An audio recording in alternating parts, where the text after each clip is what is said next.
At the Muhammadu Buhari Square in Lokoja on Sunday, youths of the All Progressives Congress in Kogi State presented a 100 million naira check to Governor Ahmed Ododo for the purchase of President Bola Tinubu's 2027 re-election nomination form, describing the gesture as an endorsement of the president's leadership and a vote of confidence in his reforms. Led by the president of the National Youth Council of Nigeria, Babangida Onimisi, the youth said the decision was unanimous and aimed at consolidating what they called Tinubu's purposeful and impactful governance, while also pledging support for Ododo's second-term bid in 2028. Well, let's also tell you that APC leaders at the rally praised both leaders for policies they say have positively affected youths in grassroots communities. Well, this raises serious questions.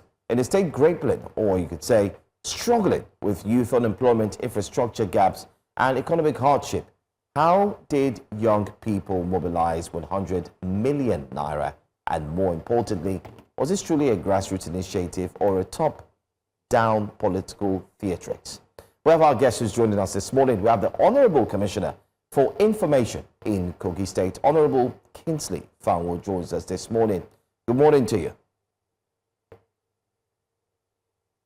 And thank you for having me. Good morning, viewers around the world. All right. We do hope that the network will be fair to us this morning so we can really have this conversation. Let's start from the basics. 100 million naira. And that's not a small money. So can you tell us exactly how this money was raised? Was it through crowdfunding from the youths, private donors, or state-linked channels? Can you share with us? Thank you. Let me pick it from where you stopped the other time when you were talking about a state where we have youth unemployment and all of that. I want to tell you that Kogi State is doing far better than most states of the Federation. Because of the heavy industrialization here that have been made possible by the right business environment, a good number of our youths are able to secure gainful employment in most of these industries. Do not forget that the biggest cement factory in the entire African continent is here in Kogi State. You also have Manga Cement. You have a lot of other grade A industries that are in the state. So our youths are gainfully employed. We cannot refer to Kogi State as one of those states where the youth are poor. Then since 2016, you've had youthful people in government, right from the former governor of the state, Alhaji Yahaya Adoza Bello, to the present governor. They've been able to bring a lot of youth to the table of governance to be able to take decisions that will favor the youth. So a lot of the youths are doing great. A lot of them have been empowered in the last 10 years to be able to even bring this money out alone. So what we are saying is that the youths are able to bring these resources together. I asked a few of them, what if the nomination form happens to be more than 100 million? And they said they are ready to give the balance to the president if it's more than 100 million. So Kogi youths are not poor. Kogi youths are doing well. Kogi youths, a good number of them are gainfully employed, and they are doing very well in their businesses because the state government has created an enabling environment for them to thrive. All right. Honorable Commissioner, you've mentioned how the state government has empowered Kogi youths in the past 10 years. Can you share with us some of the examples? And I mean, like you said, Kogi State is doing much better than many states. Maybe these can be pointers so that the other youths in the other states can be able to hold their own leaders accountable after seeing what's been done in Kogi State.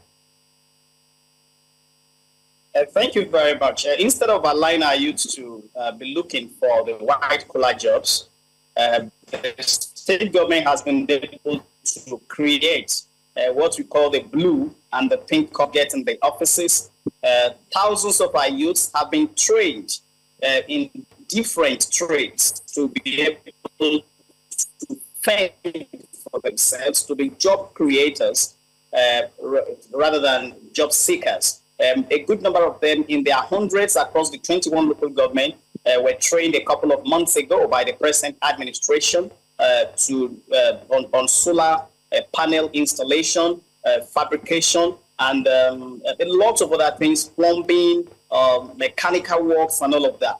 The state government did photography, editing, videography, and all of that. We did not stop at that. After the training, the state government provided their kits that would enable them to be able to start work. The state government also facilitated the registration of their companies through the CAC so that they can start immediately with the capital provided, with the working tools provided, with the legalization of their businesses and all of that. So many of them are doing pretty well today, creating jobs, employing all the youth and training all the youth. So we are creating a chain of prosperity, and that's why we call it the shared prosperity of the present Ahmed Ododo administration.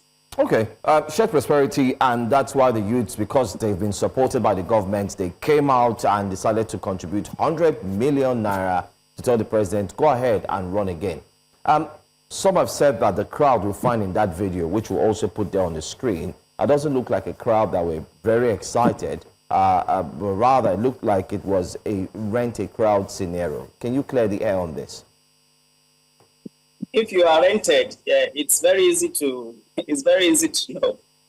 People that are hired are not usually enthusiastic. They just come there, while away their time, and take the money and go. That's not the case here. You could see enthusiastic Kogi youth. They are enthusiastic because the president has been able to come up with bold policies. You could hear it from the governor's speech. Bold policies that have created the right economic expansion environment that has helped them.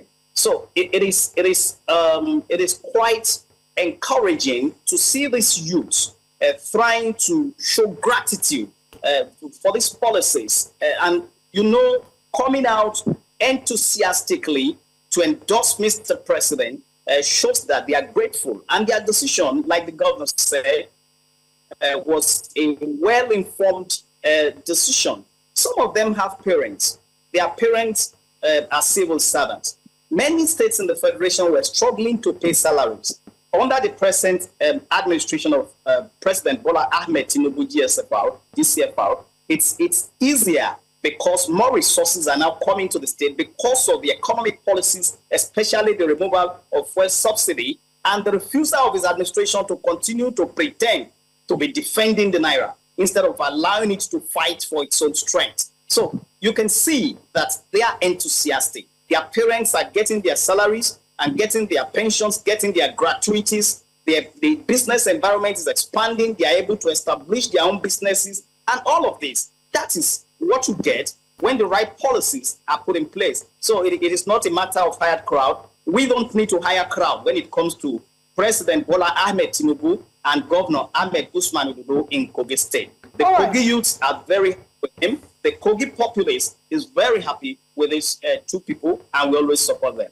I mean, let's talk about some of what's happening. You've talked about how the youths have been empowered with plumbing, paneling, the installations. The government not only taught them these skills for free, but also empowered them.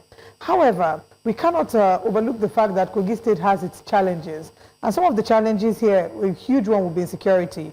Indigents and residents of Kababuno local government area on Friday staged a protest over worsening insecurity in the Western Senatorial District of the state. What will you say Kogi State has done so far in being able to protect the lives and citizens? Because there need to be citizens alive to contribute these funds, and to be able to support the government. What is the government doing to deal decisively with insecurity in Kogi State? Yeah, I wouldn't know which of the Fridays you're referring to, but let me just answer generally. I am aware that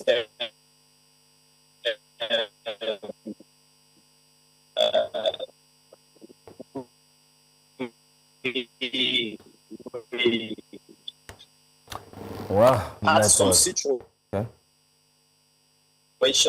where some youth allegedly took to the streets to protest cases of insecurity in their domains. The issue of security is a national issue as we speak. And then, as a state, we are doing a lot to be able to address this in Kogi State. And I can tell you that in the last 2 years, Kogi has become safer than it used to be. We are not saying we are 100% when it comes to fighting insecurity.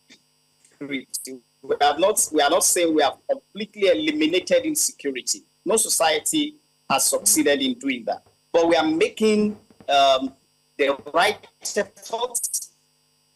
We are taking the right steps, and we are providing the right and putting together the right synergy. Unfortunately, it seems fighting security.